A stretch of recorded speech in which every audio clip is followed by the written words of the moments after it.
Nesse vídeo, vamos ver como foram as questões da prova da segunda fase da 7ª Olimpíada Brasileira de Biologia.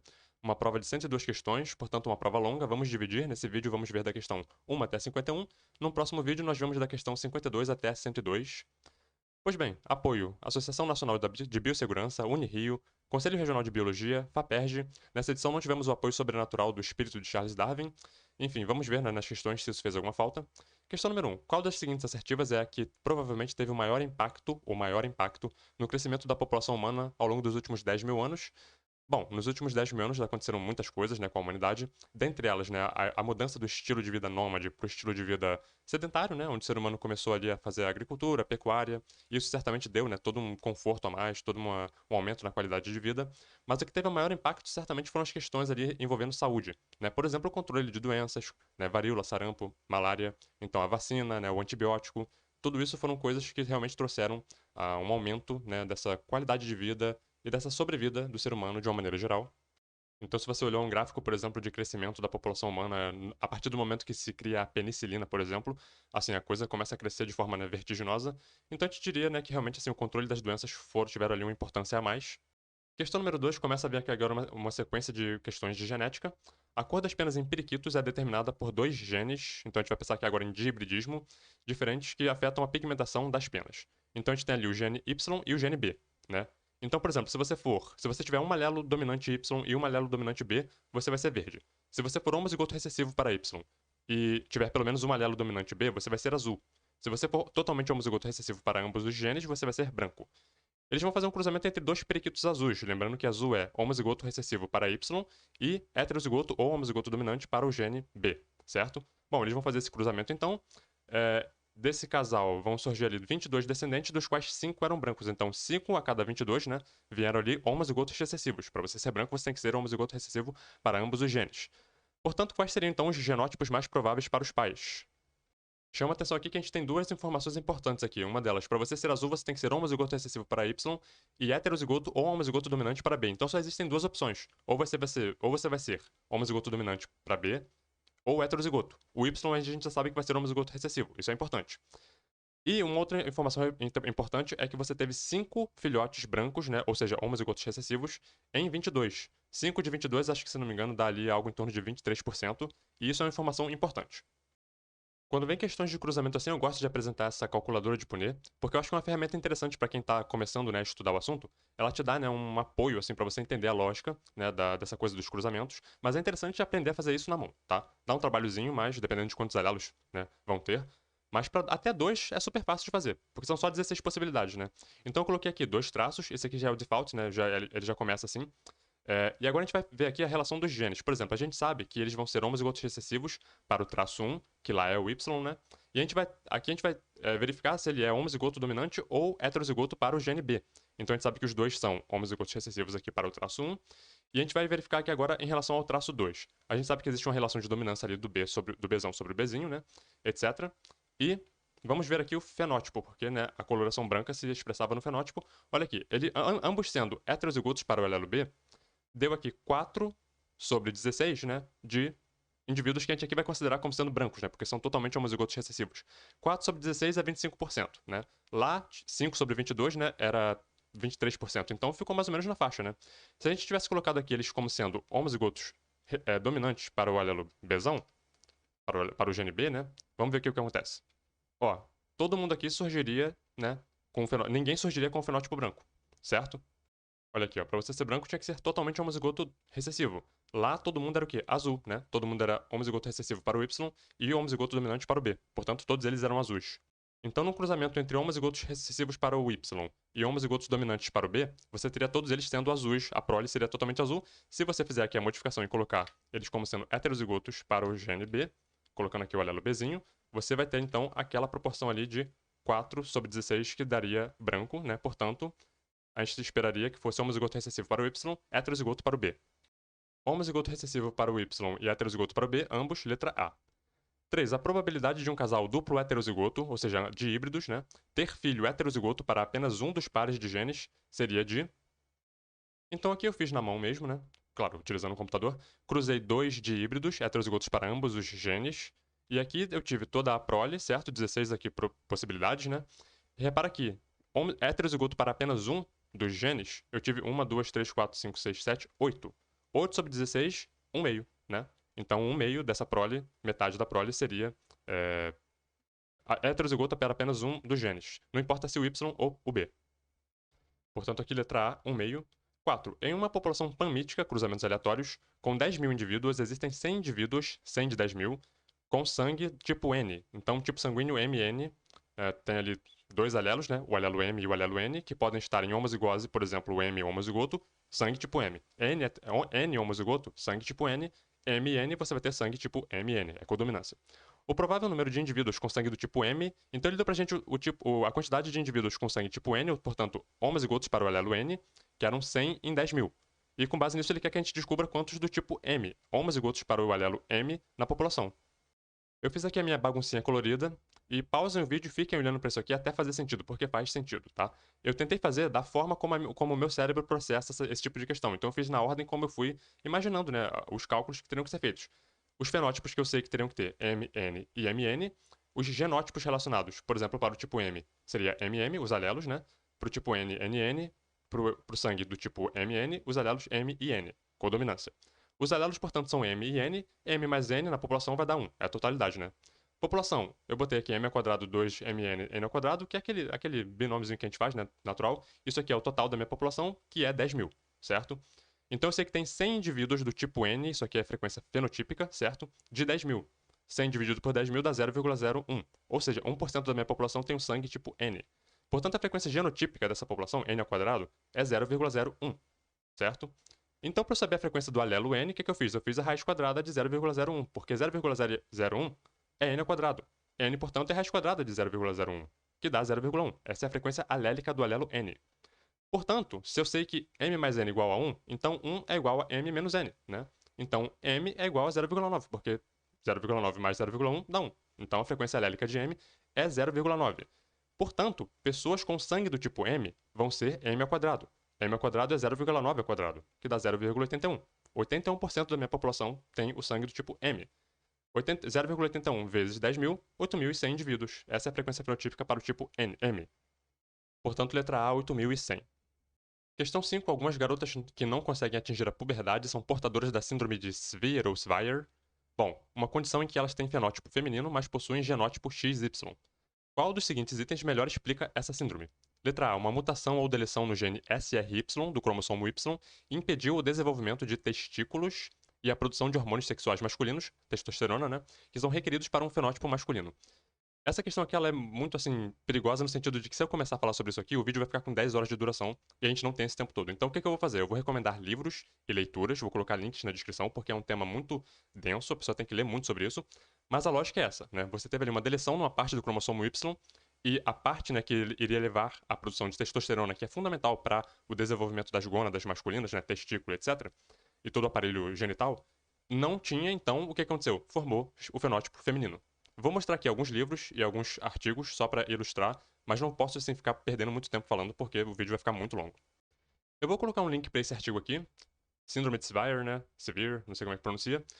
Qual é a função desse artigo aqui? Isso aqui é um estudo de caso onde eles acompanharam, né, um paciente que tinha cromossomo XY, porém o fenótipo tá aqui, ó, uma menina, certo? Uma menina normal. Você passa por ela na rua, é uma menina, totalmente perfeita, né, o corpo perfeito, menina. Imagino que na escola, né, muitos meninos se apaixonaram por ela, né, ela tinha uma vida claramente normal, né, uma menina, mas ela tem um problema, ela não tem ovários, portanto ela não pode engravidar naturalmente, né? Ela é infértil, digamos assim, né, porque ela não pode produzir gametas femininos. Por quê? Porque ela é XY.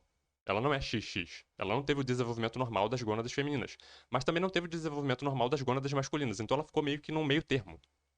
Só que isso só fica claro na relação das gônadas. Todo o corpo dela é feminino. Você não percebe isso olhando para ela fenotipicamente assim, né, no nível do corpo. Cromossomicamente falando, você pode dizer que é um menino com corpo de menina. Detalhe, não é transexualidade, ok? A transexualidade é uma outra questão, é uma outra discussão. Aqui realmente é uma coisa ali com o cromossomo Y. É diferente da transexualidade ou das outras questões ali envolvendo sexualidade.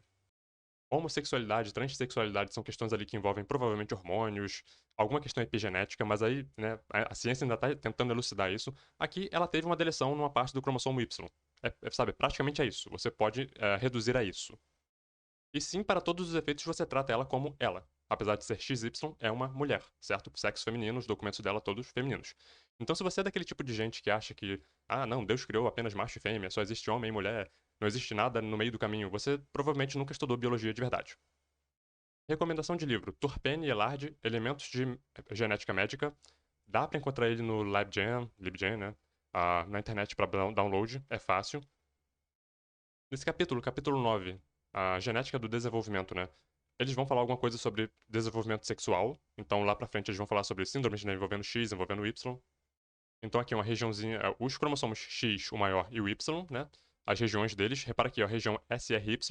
Essa parte aqui, da região do cromossomo Y, né? Às vezes ela pode ser deletada, às vezes ela pode parar no cromossomo X, um monte de coisa pode acontecer. E isso, assim, bagunça totalmente né, a formação, né? O desenvolvimento sexual de um ser humano. Esse esqueminha aqui parece complicado, mas é mesmo, é muito complicado. Mas se você olhar por algum tempo, ele faz algum sentido. Olha só. Aqui a gente está vendo o desenvolvimento XY, né? 46XY normal, portanto vai ser um homem, né? Se o SRY funcionar, porque o SRY ele vai inibir muito do desenvolvimento ali das gônadas femininas, né? Os ovários. E mais aqui embaixo ele vai estimular os testículos, certo? E os testículos vão inibir a formação ali de outras partes da genitália interna, né? Feminina. Então é necessário que haja o SRY funcionando o desenvolvimento de testículos para inibir o desenvolvimento do fenótipo feminino. Se o SRY não funciona, não desenvolve testículos e o corpo vai desenvolver genitália fenótipo feminino.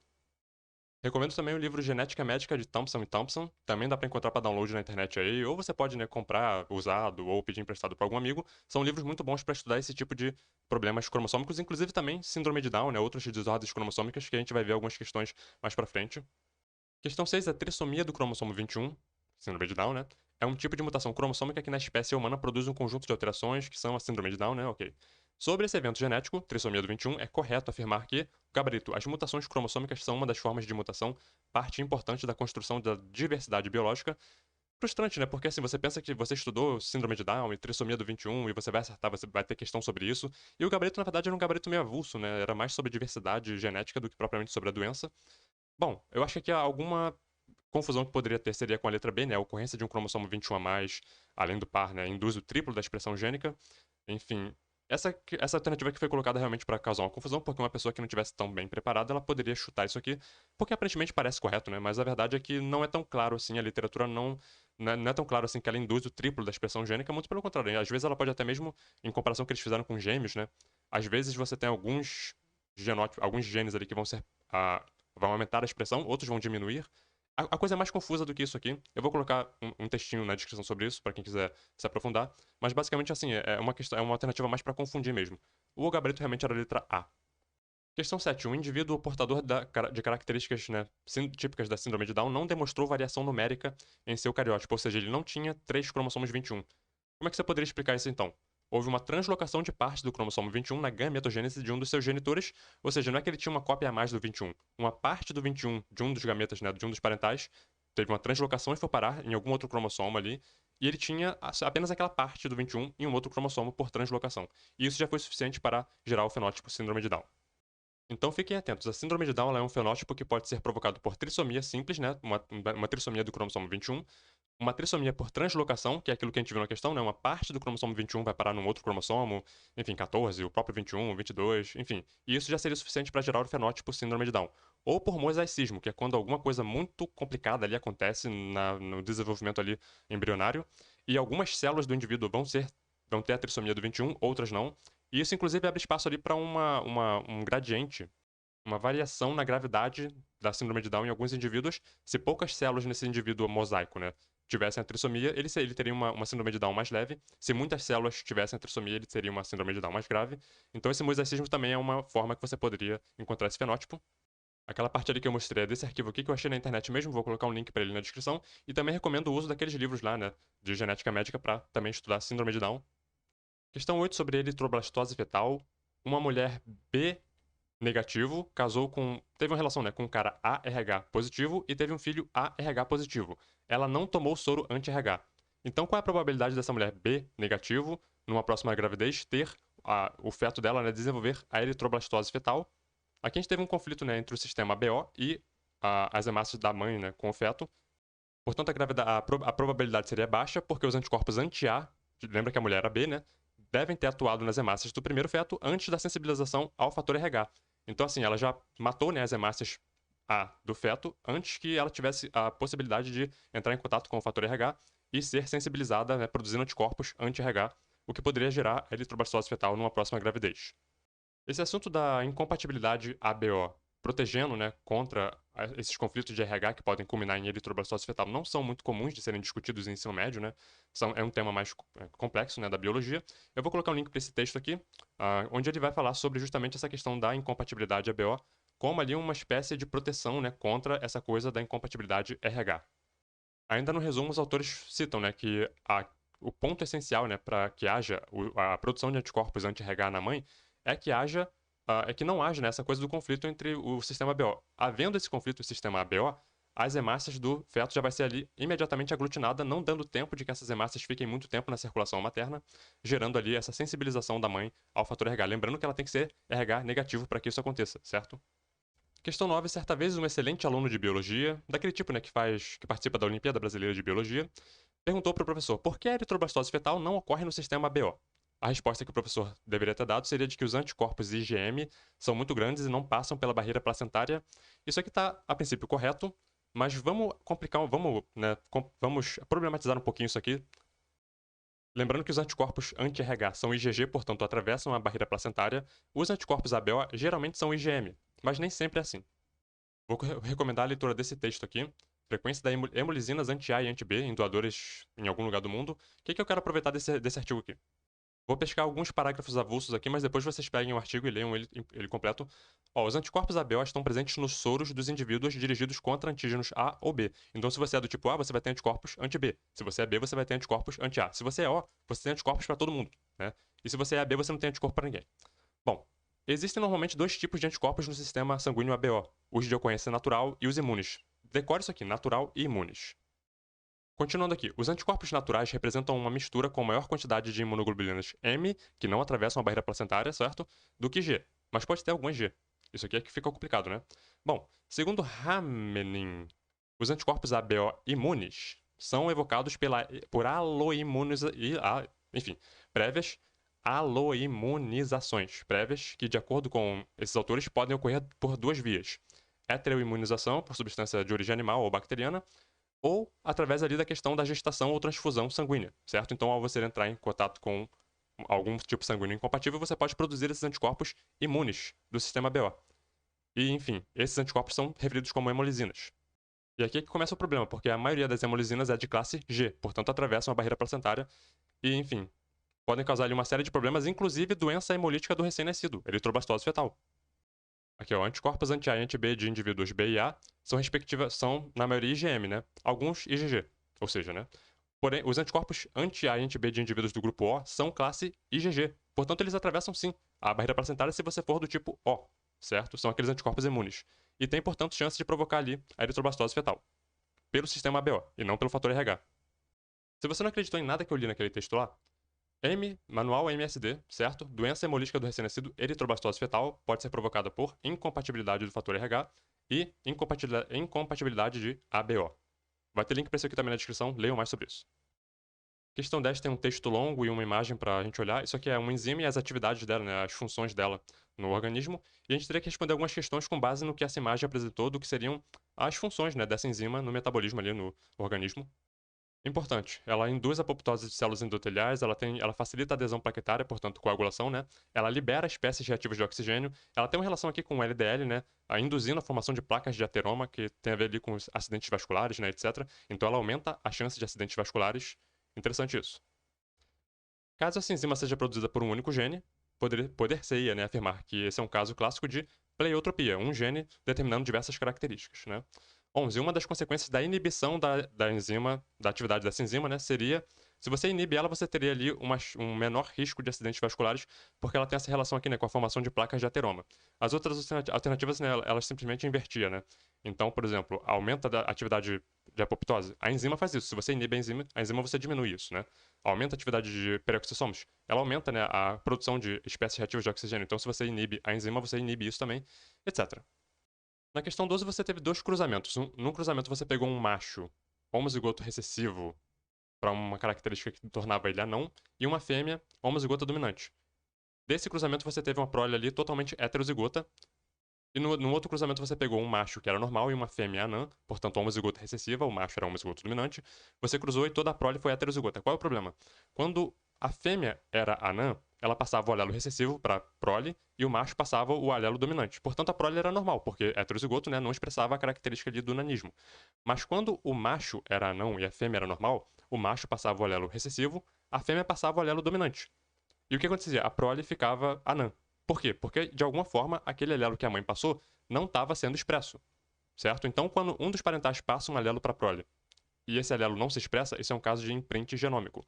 Tema complexo, aqueles livros que eu citei ainda agora, de genética médica, são interessantes para estudar isso aqui. Corram atrás desses livros, busquem eles aí, enfim, peguem emprestado com alguém, comprem, baixem e estudem isso aqui. Imprint genômico, tem muita coisa aqui sobre epigenética, né? Que é um tema quente da biologia, então saber isso aqui é importante. Mas a ideia é mais ou menos essa, né? Um dos pais passou um gene, um alelo, que não se expressou na prole, e aqui ficou bem claro com essa coisa do nanismo, né? Onde o alelo dominante da mãe foi incapaz de inibir a característica anã nos filhotes. A questão 13 fala um pouquinho sobre Darwin, né? O início ali da origem da teoria da evolução, né? Bom, sobre a teoria da evolução, marque o item incorreto. Aqui a gente tem uma alternativa que fala o seguinte: ó, a teoria neutra elaborada pelo cientista japonês Moto Kimura é ideal para explicar praticamente todo tipo de evolução, excetuando-se apenas a evolução molecular. Essa teoria neutra do Moto Kimura é uma das partes assim onde quem está estudando biologia, quando chega nessa parte aqui, é o que divide realmente se você é bom ou não. Porque é aqui que as minhas notas, por exemplo, caíram muito quando a gente começou a estudar a microevolução, né? Evolução no nível molecular. Então, assim, tudo que ele falou é sobre evolução molecular. Esse aqui é o texto original do Kimura. Enfim, isso aqui é puro choro e ranger de dentes. Pra você não ter noção, um texto de 3 páginas, que na verdade são 2, né? E que, enfim, tem tanta coisa aqui. Isso aqui abriu muitos paradigmas diferentes na interpretação da microevolução, na evolução no nível molecular. Olha aqui, no título do texto, ó, taxa evolucionária, né, de evolução no nível molecular. Então, tudo que ele falou é molecular. Resumindo aqui, calculando a taxa de evolução em termos de substituições de nucleotídeos, né, dá um valor tão alto, astronômico, que muitas dessas mutações têm que ser neutras, ou seja, estão acontecendo em partes do DNA que não codificam proteínas. Portanto, né, ali naquela parte que não são genes, a parte entre os genes do DNA. É ali que está acontecendo a maior parte da evolução. E foi isso que ele trouxe, né, enfim, essa discussão. Nossa, foi uma coisa tão. Porque nada disso aqui é trivial, né? Tudo isso aqui são discussões muito profundas e muito matemáticas. Olha quantas fórmulas ele colocou aqui. Parece até um artigo de Einstein, né? Mas enfim, é uma discussão realmente muito profunda, muito acalorada, mas que hoje está muito bem estabelecida em termos ali de estudo de microevolução. 14. A origem da vida é um tema bastante polêmico e sempre será. Ok, entretanto, a forma como ocorreu a evolução celular é unânime na comunidade científica. Existe algum consenso, né? Não diria que é unânime, mas consensual. Marque a alternativa que apresenta uma característica das células atuais que corrobora essa visão de evolução, né? A invaginação da membrana plasmática originou o sistema de endomembranas que possibilitou o aumento, né, o grande volume das células eucarióticas em relação às procarióticas. Ok. Eu gosto de recomendar livros de literatura de ensino superior, né, para justamente apresentar para vocês assim, uma literatura mais avançada, mais completa, mais robusta. Mas dessa vez eu vou mostrar uma página de um livro de literatura de biologia básica, né, do ensino básico, que é esse aqui, Amabase Marto, um livraço para você estudar biologia, tem de tudo nele, o básico da biologia, né, para você ter aquela estrutura, né, aquele conhecimento basal assim para você poder então, a partir disso, se aventurar em literaturas mais complexas. Esse livro aqui é muito bom. Aqui logo no começo ele fala, né? Eles falam sobre a origem da vida. Aqui a hipótese da endossimbiótica, né? Proposta pela Lynn Margulis. Lembra que a gente falou dela no vídeo passado? Bom, e aqui ele coloca, né, a proposta, né, de como teria sido a evolução, a chegada das mitocôndrias, né, depois a chegada dos cloroplastos, né, as cianobactérias. Bom, aqui, ó, formação dos compartimentos membranosos internos por invaginação da membrana plasmática, certo? Então, assim, isso aqui mais ou menos é o modelo, e sim, existe algum consenso em relação a isso aqui. Questão 15 é uma daquelas questões que, se deixar, eu fico aqui 3 horas falando sobre ela, mas vamos com calma. Eles apresentam pra gente esse gráfico aqui, com a evolução dos gases atmosféricos, né, ao longo do tempo. Então eu vou dar uma ampliada no gráfico. Como é que se lê esse gráfico estranho? Aqui é a atmosfera atual, certo? Maior parte nitrogênio, então 4 é o nitrogênio, certo? Aqui tem um pouco de oxigênio, né? Uma proporção também interessante de oxigênio, então 6 é o oxigênio. E conforme você vai andando para o passado, você vai vendo que essas proporções se alteram, né? O oxigênio chega uma hora que ele não tá presente na atmosfera, certo? A gente sabe, né, que o oxigênio ele surge em algum momento pelo advento ali da fotossíntese, né, as cianobactérias e tudo mais, que está marcado aqui nesse gráfico a partir desse momento aqui, quase ali aos 3 bilhões de anos, certo? No passado. Então, mais ou menos é assim que você lê esse gráfico. Bom, considerando-se então o gráfico, nós podemos afirmar que o aumento de oxigênio depende do aumento anterior de gás carbônico. Ali, considerando aquela relação da fotossíntese, né, você tem ali o CO2 sendo o substrato, né, que vai levar a partir da fotossíntese, a questão da produção do açúcar, né? As moléculas orgânicas, uma molécula inorgânica, um gás inorgânico, sendo ali a base, né, para a formulação, para a produção de moléculas orgânicas energéticas, como é a glicose. Então a gente pode fazer um caso e dizer que sim, isso aqui faz algum sentido. Número 2, o primeiro ser eucarionte deve ter surgido há cerca de 3 bilhões de anos. É aqui que eu não consigo assim, dizer que isso aqui está certo nem errado, porque isso aqui é uma discussão, né, que tem assim, muitos palpites, muitas hipóteses, mas claro que eles tentam sempre formular hipóteses com base em evidências, né, em coisas assim que nem que seja pela lógica, certo? Mas não dá para bater martelo em relação a isso aqui. A literatura, em geral, diz ali 2 ponto alguma coisa bilhões de anos, justamente por causa dessa coisa aqui do oxigênio. Porque especula-se muito, né, do surgimento da célula eucariótica, o quê? Quando surge a mitocôndria, né? Quando a mitocôndria entra ali na relação da endossimbiose. Mitocôndria, metabolismo aeróbico, oxigênio, né? Agora, isso é suficiente para você bater o martelo e dizer que não pode ter surgido há 3 bilhões de anos? Não sei, né? É complicado. Porque o Gabrito falou que isso aqui estaria errado. Então a gente tem que ter algumas ressalvas, mas ok, a literatura estaria de acordo com isso. Bom, o primeiro autotrófico deve ter surgido há cerca de 4 bilhões e meio de anos. Bom, a Terra tem por volta disso, né? Então, assim, logo que a Terra se formou, era fogo puro, era lava, era, né, temperaturas altíssimas. A vida da forma como nós conhecemos seria muito difícil haver algum ser do planeta Terra, certo? Claro que se tivesse, não vai estar no registro fóssil, então a gente nunca vai saber, mas pouco provável. Bom, o gabarito que eles deram, se eu não me engano, era a letra B, somente a 1 estaria certa. Colocaram a 2 como errada. Ok, né? A literatura meio que suporta isso, mas eu acho que é uma discussão, assim, muito ampla. E tem, inclusive, autores que dizem que pode ter sido até há mais do que 3 bilhões de anos, então, assim, é uma coisa que realmente, né? E a 3 parece bem erradinha mesmo. 16 falou um pouco sobre metabolismo energético. Bom, a respeito da evolução dos metabolismos energéticos, marque a alternativa correta. O gabarito era a letra B. A existência da via glicolítica, glicólise, no metabolismo dos seres vivos. Todos os seres vivos fazem glicose, né? Anaeróbicos ou aeróbicos. Confirma a ancestralidade comum proposta por Darwin. Eu não sei se confirma, né? Ela evidencia, ela dá uma evidência, certo? Ela aponta na direção de que o que ele falou estava correto. Não sei se confirma, tá? Enfim, questão 17, basicamente eles estão perguntando o seguinte: por que, que o lube do lube-dube, batida do coração, né, é mais suave? Por que, que o lube é mais suave que o dube? O que que provoca, né, o som lube?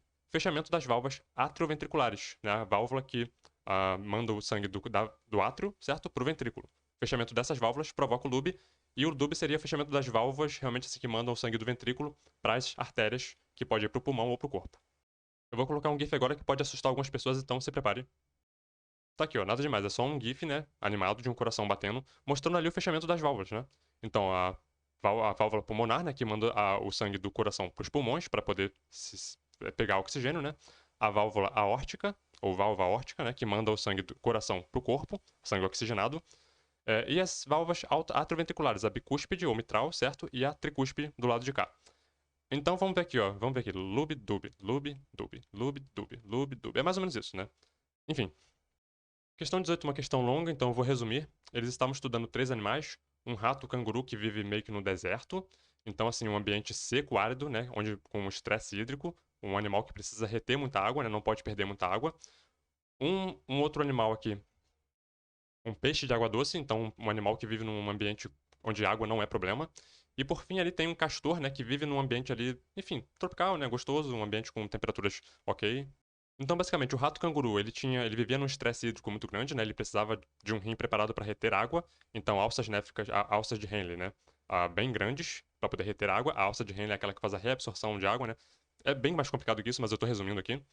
O peixe, ele vive num ambiente completo, onde água não é problema, então ele nem precisa de alça de Henle muito desenvolvida, talvez até ausente. E o castor, que vive num ambiente ali ok, gostoso, com a temperatura gostosa, ele é um animal terrestre, então ele precisa ter alguma retenção de água em alguns momentos, então ele vai ter que ter uma alça de Henle mediana, né?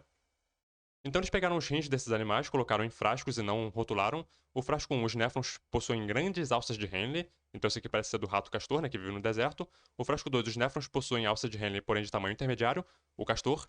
E frasco 3, os néfrons estão presentes em grande quantidade, mas não possuem alça de Henle, o peixe que vive em água doce, certo? Para estudar fisiologia, o livro que eu sempre recomendo, Gitton e Hall. Tem outros também, mas eu recomendo esse aqui porque eu gosto dele. Ele é literalmente uma bíblia, uma enciclopédia, né? Na edição que eu tenho, capítulo 27, formação da urina pelos rins, né? Processamento tubular, filtração glomerular, etc. Ele vai falar muito aqui sobre a questão ali da alça de Henle. Tem até uma imagem aqui que é boa. Acho que dá pra aproveitar essa aqui, ó. As partes da alça de Henle, a alça de Henle é esse tubo aqui, tá vendo? Ela tem uma parte dela que reabsorve água, que é esse ramo descendente aqui. E no ramo ascendente, essa parte aqui, ela fica bem espessa, né? E fica impermeável à água, porém ela reabsorve íons, por exemplo, sódio, potássio, etc. É um tema, né, que exige um pouquinho de leitura, claro, mas nessa parte aqui, especificamente, ela vai reabsorver água. Então aqui, né, por isso que aquele rato, né, que vivia no deserto tinha que ter uma alça de Rayne bem desenvolvida, porque ele precisa reabsorver muita água. E, enfim, o peixe que vive na água doce, na verdade não, porque ele tá no meio da água, né, ele pega a água a hora que ele quiser. Questão 19, além da ação da pitialina, a amelase salivar, a lactoferrina e a lisozima também são importantes na ação salivar da digestão. A ação de ambas as enzimas inibe a proliferação bacteriana. Link para esse textinho aqui na descrição, composição, função e propriedade da saliva. Aqui na página 7, esse quadrinho super conveniente, só proteínas que compõem a saliva, né? Proteínas não imunológicas de lisozima, função antibacteriana. Lactoferrina, função antibacteriana. Outras também, né? Peroxidase, cistatina, estatina. Enfim, a sua função, né? Vale a pena dar uma lidinha nisso aqui. Questão 20. Relacione os hormônios digestivos abaixo com suas respectivas funções. Era para relacionar, né, um quadrinho com o outro, então a gente tem aqui gastrina, a gente teria que encontrar o que a gastrina faz aqui nessas opções. Acho que aqui seria estimula a produção de pepsina, né? A enterogastrona, a motilidade estomacal, aparentemente. Colecistocinina, que a gente pode pensar em liberação de bile. E secretina estimula a produção do NaCO3. Isso é bicarbonato de sódio, né? Meu Deus, minha química tá muito enferrujada. Agora, imagina se você tivesse um livro que em uma página resumisse essa questão aqui. O Amabis Fundamentos de Biologia Moderna resolve seu problema. Controle nervoso e hormonal da digestão. Então, aqui, a presença de alimento rico em proteína, enfim, estimula ali o hormônio gastrina, certo? Que libera ali uma série de fatores, dentre eles suco gástrico. A entrada do quimo no duodeno estimula as células da parede intestinal a liberar secretina, que inibe a secreção gástrica no estômago e reduz mobilidade intestinal. Vamos ver o que mais tem aqui. Colecistocinina, ou pancreosima, que tem ali uma relação ali com a liberação da bile, certo? Para o duodeno. E num quadrinho aqui, ó, o quimo também estimula o intestino a liberar no sangue o hormônio inibidor da atividade gástrica, cuja principal função é diminuir o movimento peristáltico. Enfim, tudo aqui, né? Resumido aqui nessa figurinha aqui. Tentem aí fazer o download do Amabis ou pedir emprestado para algum amigo. Procure na internet, deve ter muitas fontes. Questão 21. Na Espanha existe um momento ali, no dia de trabalho, né, em que os estabelecimentos fecham as portas por umas 3 horas mais ou menos, para que os funcionários almocem e depois tirem uma soneca. Aparentemente, depois que a pessoa come, ela fica com sono, né? Todo mundo sabe disso. E a principal razão para isso, segundo a questão, seria que, gabarito letra B, a alcalose sanguínea encontrada logo após a digestão. Um tema complicadinho, a alcalose pode ser provocada, né?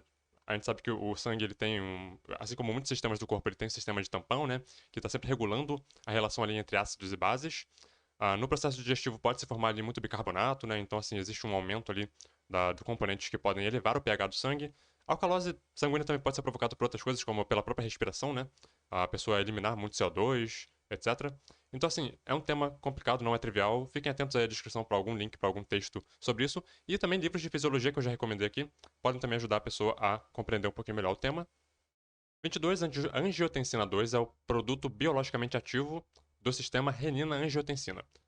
Vai falar um pouco mais sobre isso, né? Bom, em resposta à hipotensão arterial, a angiotensina 2 promove vasoconstrição, principalmente no caso, na arteríola eferente. Voltamos aqui para o Gilton Hall, capítulo 27, de novo falando sobre ali processamentos ali nos rins, né? Eu vou pegar só um parágrafozinho aqui nesse capítulo, para exemplificar lá a questão. Aqui, ó, bem avulso. Controle hormonal da reabsorção tubular. Angiotensina 2 aumenta a reabsorção de sódio e água. Angiotensina 2 é, enfim, um dos maiores constritores, né? Que atuam na retenção de sódio e tudo mais. Como discutido no capítulo 19, ela é formada ali em quadros de baixa pressão, certo? Do sangue. E aqui essa parte aqui, ó. A angiotensina 2 faz a constrição, né? Nas arteríolas eferentes, que tem dois efeitos, né? Que tem ali a ver com o aumento do sódio e a reabsorção de sódio e água. Só peguei isso aqui só pra mostrar, né? A questão aqui das arteríolas eferentes. Claro que ela vai ter ações também em outros lugares fazendo outras coisas, mas enfim, tudo fica muito complicado. Peguei aqui só pra exemplificar a questão que foi apresentada ali. Aqui uma outra parte, só pra não parecer que eu peguei um texto, um parágrafo lá aleatório, né? Que me era conveniente. Angiotensina 2 causa construção, né, nas arteríolas eferentes. Ele coloca aqui, inclusive, preferencialmente. Deixa eu achar a palavra preferencialmente, certo? Então existe realmente essa relação. E sobre arteríolas aferentes e eferentes, né? Bom, estudar a anatomia do rim, certo? Um glomérulo, né? Cápsula de Bowman, toda essa anatomia do rim é importante. Temos aqui uma arteríola aferente antes dos capilares do glomérulo, né? E depois uma arteríola eferente. É aqui que a angiotensina 2 vai agir primariamente. Enfim. Questão 23, uma questão estranha, ela foi anulada. Marque a alternativa que demonstre outra consequência do aumento de angiotensina 2. Aparentemente nenhuma das alternativas estava correta. Vamos tentar discutir, assim, por que eles anularam essa questão. Eu achei que foi bem complicado isso aqui. Bom, naquele mesmo capítulo que a gente estava vendo ainda agora, temos aqui essa tabelinha, né? Hormônios que regulam reabsorção tubular. Angiotensina 2. Sítio de ação, túbulo proximal. Então, mais ou menos como estava lá, né? E o que ela pode fazer? Reabsorção de sódio, água, etc. Até aqui, aparentemente, estava tudo certo lá com a letra A, né?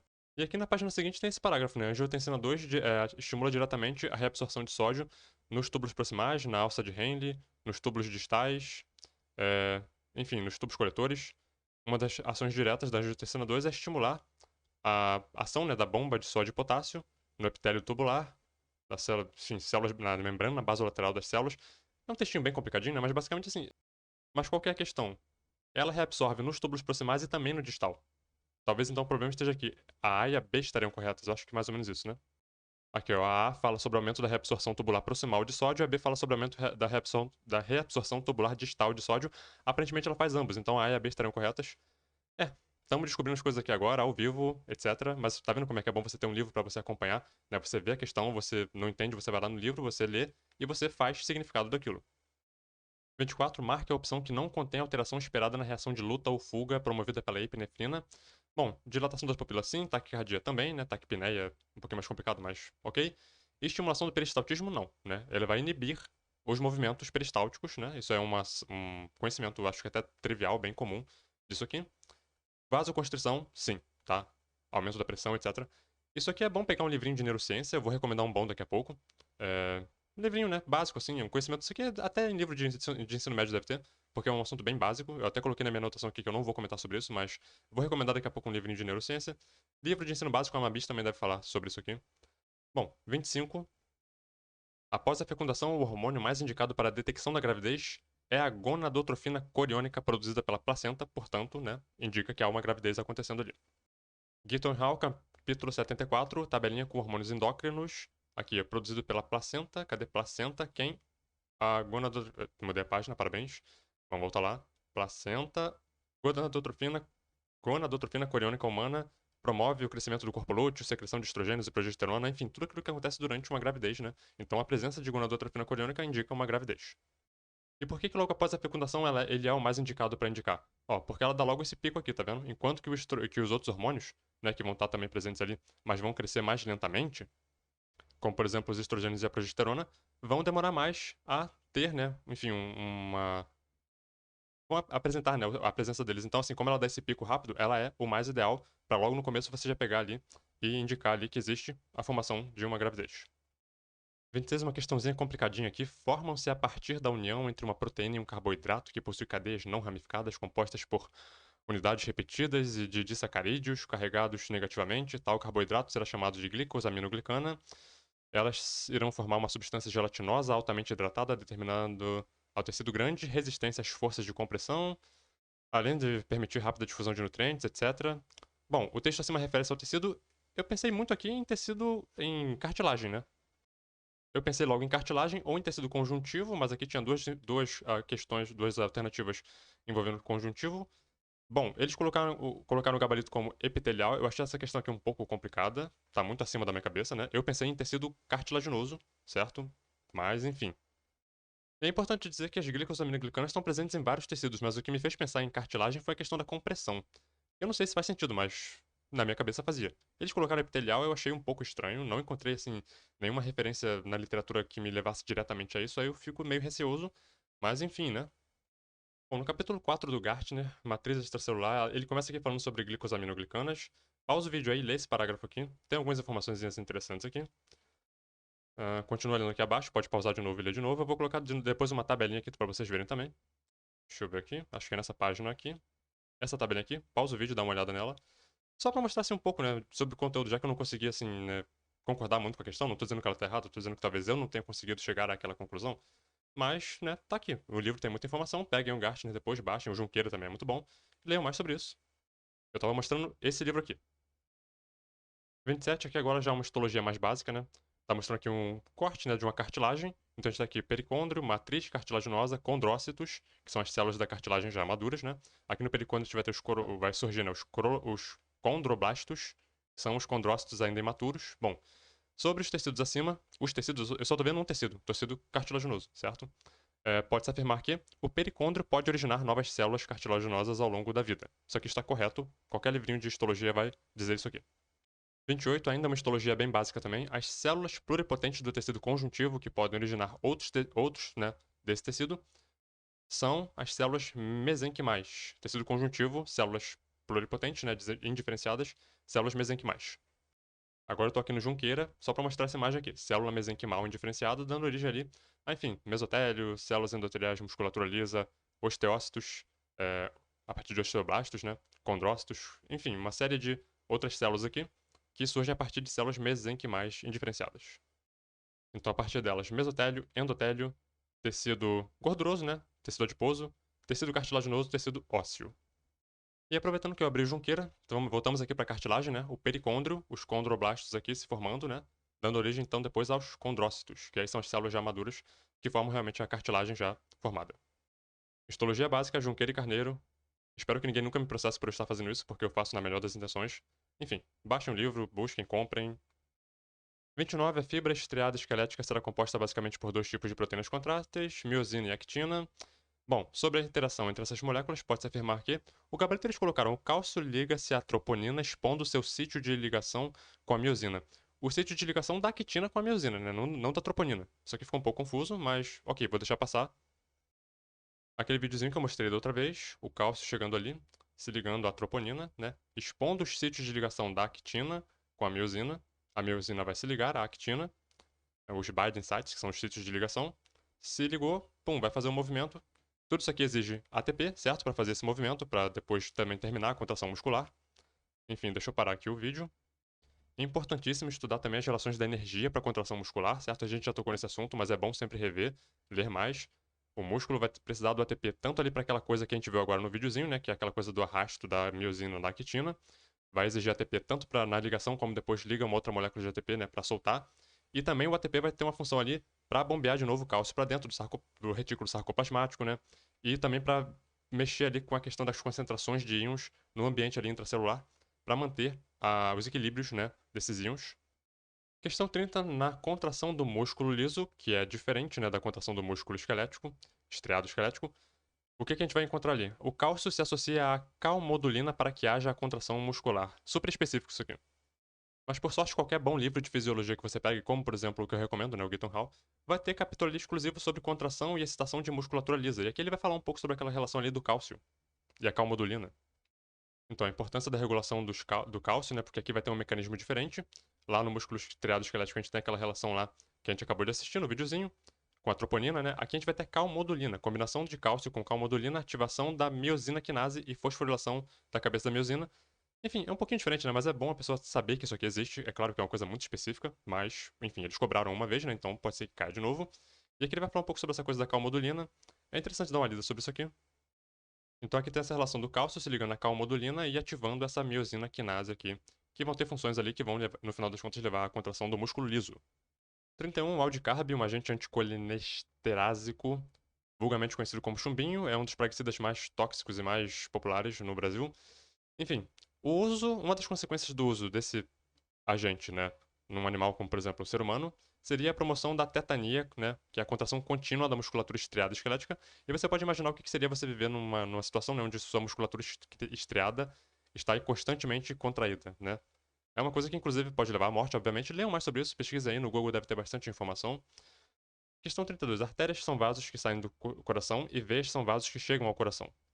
Marque a alternativa que contenha uma exceção a essa regra o gabarito artéria coronária, achei essa questão aqui um pouco sacana, porque assim, a artéria coronária ela sai, ok, ela é um ramo que sai ali, né, da aorta, ela leva sangue oxigenado para nutrir, se eu não me engano, o miocárdio, que é um tecido do coração, ela não tá jogando esse sangue num átrio, né, no átrio direito, por exemplo, ela tá nutrindo um tecido do coração. Então quando ele diz que volta pro coração, e aí que seria uma exceção à primeira regra, eu não sei, eu discordo um pouco disso. Sim, elas são artérias, sim, elas chegam no coração, mas não no átrio do coração, elas chegam no tecido do miocárdio do coração para nutrir de sangue, né? Como qualquer tecido vai precisar. 33. O órgão responsável pela produção da ureia é o fígado, fisiologia básica. Já falamos de ciclo da ureia lá no primeiro vídeo, né? É um tema recorrente. 34. O fígado dos peixes cartilaginosos possui uma função extra quando comparada com os demais vertebrados, que seria a flutuabilidade. Também é um tema bem comum aí, né, do estudo aí da fisiologia comparada dos animais. Os condrictes, né, os tubarões, as arraias, os outros grupos lá vão usar o fígado para controlar ali, né, com a gordura, essa questão da flutuabilidade. Vale a pena dar uma lidinha sobre isso, mas é um tema bem simples. 35. Existe uma síndrome neurológica denominada síndrome da cauda equina, em que ocorrem lesões na raiz ventral da região lombar. Marque uma alternativa que não indique consequência dessa síndrome. E aqui no caso seria a perda da sensibilidade dos nervos inferiores, um negócio super específico da neurociência. Portanto, a questão está dizendo pra gente que a síndrome da cauda equina, né? Um dos possíveis sintomas dela poderia ser disfunção erétil, inibição do peristaltismo, incontinência urinária e perda do reflexo patelar. Vamos entender primeiro o que é cauda equina, enfim, né? Todas essas relações. Meu livro preferido de neurociências, que é esse aqui, Desvendando o Sistema Nervoso, Baer e companhia. Não sei se é o melhor, mas é o que eu mais gosto, porque eu acho ele fácil de ler, as imagens são boas. Bom, aqui no capítulo 7 a gente tem esse esquema aqui, eu vou dar uma ampliada nele pra... Aqui a gente tem alguns segmentos, né, da coluna vertebral. Região cervical, região torácica, região lombar. E aqui na região aqui lombar, certo? A gente vai ter aqui uma região chamada cauda equina, que é mais ou menos essa parte aqui, né? Enfim, eu entendo muito pouco sobre isso aqui, mas só tô só mostrando na imagem para ficar menos abstrato. Questão de raiz ventral e dorsal é isso aqui, né? Na medula ali a gente vai ter os axônios, né? As partes, né? Os nervos, né? Sensoriais, que vão trazer, né? Aporte de enfim, sentidos mesmo, né? Para a espinha. Simplificadamente falando, em vermelho, a raiz dorsal são fibras sensoriais que chegam, e as azuis na raiz ventral são as fibras motoras que saem. Enfim, só para dar um panorama assim da anatomia básica, né? Do funcionamento básico do sistema nervoso. E aqui nesse esquema, só para a gente ver um pouco do que cada uma dessas partes faz, né? Especificamente aqui na região lombar, que é a região de interesse, né? Vai ter aqui uma região próxima aqui daquela cauda equina, né? Onde a gente vai ter aqui controle. Tem um nervo aqui saindo, né? Chegando aqui num neurônio, num gânglio pós... Um gânglio de onde vão sair neurônios pós-ganglionares. Enfim, neurônios pré-ganglionares, né? Antes do gânglio. Chega no gânglio, vão ter os neurônios pós-ganglionares, que nessa região aqui lombar vai ter um aqui que vai fazer só intestino grosso, né, motilidade, né, do intestino. A gente pode pensar aqui em controle da bexiga, né, relaxamento. A gente pode pensar naquela coisa lá da incontinência urinária. E também estimulação aqui dos órgãos sexuais, né, podendo levar ali, inclusive, a quadros de disfunção erétil. Pois bem, só para ter uma visão básica, assim, um panorama básico. 36. Após uma vasectomia, os espermatozoides deixam de ser eliminados na ejaculação. O homem, porém, mantém sua atividade sexual devido principalmente à manutenção da função endócrina do testículo. Né? A testosterona, os hormônios vão continuar sendo produzidos, apenas não vai mais ter aquela comunicação dos espermatozoides, né, sendo eliminados durante o evento da ejaculação. 37. Pode-se afirmar que um destino dos espermatozoides em um homem vasectomizado é o espirro. A gente sabe que o homem, quando faz a vasectomia, né, os espermatozoides eles entram para a corrente sanguínea, vão parar nas vias respiratórias, e o homem, quando espirra, ele elimina ali espermatozoides. Portanto, é muito importante, né, e perigoso que homens vasectomizados espirrem próximo de mulheres no período, né, fértil delas, no período de ovulação. Tudo isso que eu falei agora é uma mentira. Eu achei que essa aqui é uma das questões mais engraçadas da OBB, porque alguém realmente teve o tempo e a sacada humorística, né, de colocar espirro como uma das opções de destino para espermatozoides em homens vasectomizados. O senso de humor, né? Enfim, claro que esses espermatozoides vão sofrer apoptose, né? Não vão ser utilizados. Células que já não estão mais sendo utilizadas, o corpo em geral, leva elas para apoptose, né? Para destruir e poder reaproveitar elementos ali que possam ser reaproveitados delas. Questão 38. Mini pílulas anticoncepcionais à base de progestágenos. Enfim, ela vai falar um pouco sobre a tecnologia, né? E vai falar: esse método é indicado para mulheres em amamentação e tem como forma de atuação. O gabarito que eles colocaram era apenas de 2 e 3, se não me engano, letra E. Colocando aqui como se inibição da ovulação não fosse um dos princípios, né, uma das ações dessas mini pílulas. Eu tenho um texto, eu vou colocar link para ele na descrição, que diz que eles também, essas mini pílulas também, inibem a ovulação. Então, eu honestamente não sei o que fazer aqui. É um tema daqueles que você não é especialista, né? Eu não sei, mas eu li um texto que diz que também inibe. Então, eu vou colocar link para o texto na descrição, vocês leiam o texto e formulem suas próprias concepções aí. Que tá claramente redundante, né? Você inibir a ovulação e depois impedir a nidação do embrião. Não haveria embrião se você inibisse a ovulação, né? Mas uma das questões assim que tornam essa minipílula uma boa tecnologia é justamente essa redundância dela. O texto, inclusive, fala sobre isso, né? Que são três etapas, né? Três níveis de segurança. Você inibe a ovulação, inibe a motilidade dos espermatozoides, né? E inibe também a inibição de um possível embrião que possa surgir ali. Eu vou colocar o link para esse texto na descrição. Pra mim, eu acho que as três estariam certas, mas o gabarito, se não me engano, era a letra E, apenas a 2 e a 3. 39. A hemocianina consiste num pigmento de sangue de muitos moluscos e artrópodes.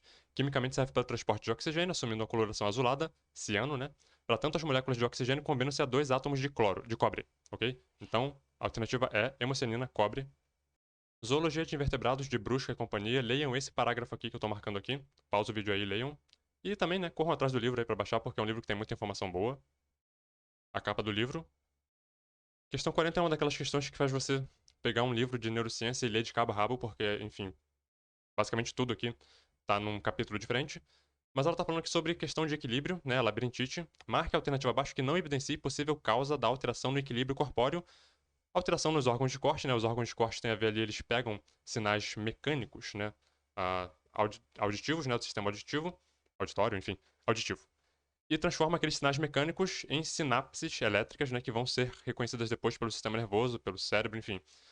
Basicamente aqui a pessoa pega lá um livro de neurociência e vê o que cada um desses componentes estuda o cérebro, né, estuda o componente ali vestíbulo coclear, né, o sistema vestíbulo coclear, vê o que são otólitos. É aquilo que eu falei, tem que pegar o livro, tem que ler vários capítulos, né, para ver o que cada um desses componentes são, mas basicamente saber que os órgãos de corte não têm a ver, a princípio, diretamente com o equilíbrio. Ele vai pegar estímulos mecânicos e transformar em estímulos elétricos no sistema auditivo. Questão 41, branqueamento dos corais, que perdem zooxantelas, né, durante esse processo, o que pode levar à morte da colônia. O que causa esse fenômeno? Aqui é uma questão perigosa que se a pessoa fizer com pressa, a pessoa pode até acabar errando, né? Ele já falou sobre a morte das zooxantelas, que são as algas simbiontes, certo? Mas não é isso que causa, né, o fenômeno. Isso é um dos produtos desse fenômeno, né, que culmina no branqueamento dos corais. A verdadeira causa estaria ali nas alterações em certas características da água, como temperatura, salinidade, enfim, pH, etc, né? Tudo isso levando ali à morte daquelas zooxantelas, que são quem dão as cores para os corais, né? Então, sem essas zooxantelas, os corais ficam esbranquiçados e etc. Questão 42, micro-organismos, fungos e bactérias utilizados ali para fermentar carboidratos, formando ali produtos, né, de aplicações industriais. E tem uma alternativa aqui que tem a relação correta entre o produtor, né, e o produto. Bom, álcool, Saccharomyces cerevisiae, bebidas e combustíveis, né? Enfim, fermentação alcoólica de uma maneira geral. 43, uma hipótese filogenética não demonstra quais táxons são mais evoluídos. Eles demonstram relação ali de táxons basais e táxons derivados, mas não necessariamente essa coisa de mais evoluídos, porque, enfim, né, essa coisa de mais evoluído tem uma conotação um pouco, né, até mesmo não se utiliza muito isso não. Basais e derivados é uma terminologia mais adequada. 44. Síndromes de dispersão. Entre as formas de dispersão vegetal arroladas abaixo, qual não contém ao menos um exemplo de dispersão por intermédio de animais? Letra E, hidrocoria, água, anemocoria, vento, autocoria, a própria planta, né? Se dispersando ali suas próprias sementes por questões ali mecânicas. Na letra A aqui a gente tem zoocoria, literalmente por animais, né? A letra B, antropocoria, seres humanos, né? A letra C a gente tem aqui quiroptocoria, morcegos. Letra D, ornitocoria, aves, né? Então, assim. 45, quinidários. As pessoas, ao entrar em contato com águas vivas, né, têm ali uma irritação na pele, uma queimadura, né? Essa irritação é devido à presença nos quinidários de nematocistos, cápsulas que descarregam substâncias tóxicas, urticantes, né, na pele, presentes em grande quantidade nos tentáculos dos quinidários. Zoologia de invertebrados básica. 46, mais invertebrados, plateumintos, né? Três aspectos importantes são a ocorrência de simetria bilateral. Enfim, tudo isso aqui você vê lá no Brusca, né? No Brusca, no Rupert Barnes. Pega esses livros e faz lá os seus esqueminhas, seus resumos. Tem tudo isso lá. O revestimento do intestino e o achatamento dorsoventral do corpo. Esse último aspecto relaciona-se diretamente com a ausência do sistema circulatório e respiratório. Tem ali uma relação, né? Porque como eles têm esse corpo achatado, eles têm menos necessidade, né? Eles não têm necessidade de ter vasos, né? Transportando sangue. Esse transporte pode ser feito por difusão mesmo. Respiração, a mesma coisa, né? Os gases podem se difundir pelos tecidos. Enfim, 47. Mais invertebrados. Agora estamos falando de insetos, artrópodes, certo? Escolha a alternativa que melhor completa o quadro abaixo. Então ele deu pra gente um quadrinho com aqui algumas partes já completas e outras por completar. Então ele colocou números, né? 1, 2, 3, 4. E a pessoa teria que completar esse quadrinho aqui com alguma das alternativas abaixo. Vamos ver. Eu preciso ampliar um pouco o quadro? Vou ampliar um pouquinho, vai. É até bom porque eu já ampliei de um jeito que a alternativa correta está aparecendo e o quadro também. Então vamos lá. Número 1, Miriápoda, um exemplo. Lacraia. Número 2 aqui, Quelicerata, são as aranhas, né? Enfim. Antenas aparentemente ausentes, né? Número 3, vamos ver aqui, crustácea, respiração, túbulos de brânquias. E número 4, hexápoda, que são os insetos, né? Excreção, túbulos de Malfige. Então, basicamente, essa que era a lógica da questão, né? Você teria que pegar esses atributos, né? Essas características desses grandes grupos, quelicerados, crustáceos, miriápodas, que são as centopeias, né? É até interessante porque em diversas alternativas aqui eles colocaram centopeia, ó, tá vendo? E na 1, que era correto, ele colocou lacraia. Lacraia e centopeia são duas formas de você chamar o mesmo animal, né? Que são esses miriápodas, todo mundo conhece. Mas basicamente essa que era a lógica da questão. 48, continuamos nos invertebrados, dessa vez equinodermos. No Brasil são conhecidas 300 e poucas espécies de equinodermos, enquanto que no mundo existem mais 7.000. Bom, a respeito desse grupo, assinale a alternativa incorreta. Então vou ter aqui 4 corretas e uma incorreta. Vamos ver aqui a letra D. São animais bentônicos, ok. Encontrados em ambientes aquáticos, ok. Marinhos, ok. Água doce. Até onde eu sei, não existe equinodermo de água doce, né? Talvez um dia encontrem um, mas até onde eu sei hoje não existe, então essa aqui estaria incorreta. 49. Quanto à organografia da flor das angiospermas, saindo de zoologia de invertebrados e indo para botânica, né? Organografia de flor de angiospermas, indique qual das afirmativas abaixo é falsa. Bom, quando ela diz aqui na letra D que todas as flores possuem gametófito masculino e feminino, isso aqui é incorreto, né? Tem flores que são monóicas e flores que são dioicas. Portanto, tem flores que só vão ter um dos gametófitos, né? Ou só vai produzir, por exemplo, os estames, né? Ou só vai produzir os estigmas, para sinalizar ali que tem ou grão de pólen ou as zoosferas. Então, quanto à reprodução, você vai encontrar plantas que são monóicas díclinas, né? Ela vai ter aqui, na mesma planta, flores masculinas e femininas. Repara que a flor, ela ou é masculina ou é feminina, mas ela está na mesma planta. A planta pode ser monóica, monóclina, né? A mesma planta vai ter flores que são hermafroditas, ao mesmo tempo masculinas e femininas. Ou você pode ter plantas também dioicas, né? Que ela vai ter uma planta inteira vai ter apenas flores femininas e a outra planta vai ter flores masculinas. Isso aqui é comum na abóbora, em algumas variedades de mamão, né? Você fala mamão macho. Bom, essa monóica díclina, por exemplo, quem já plantou melancia viu, né? Que a melancia tem a florzinha que é macho, né? E uma que surge com uma bolinha embaixo, que é a melancia, né? Que é o ovário, que é uma outra florzinha no mesmo pé.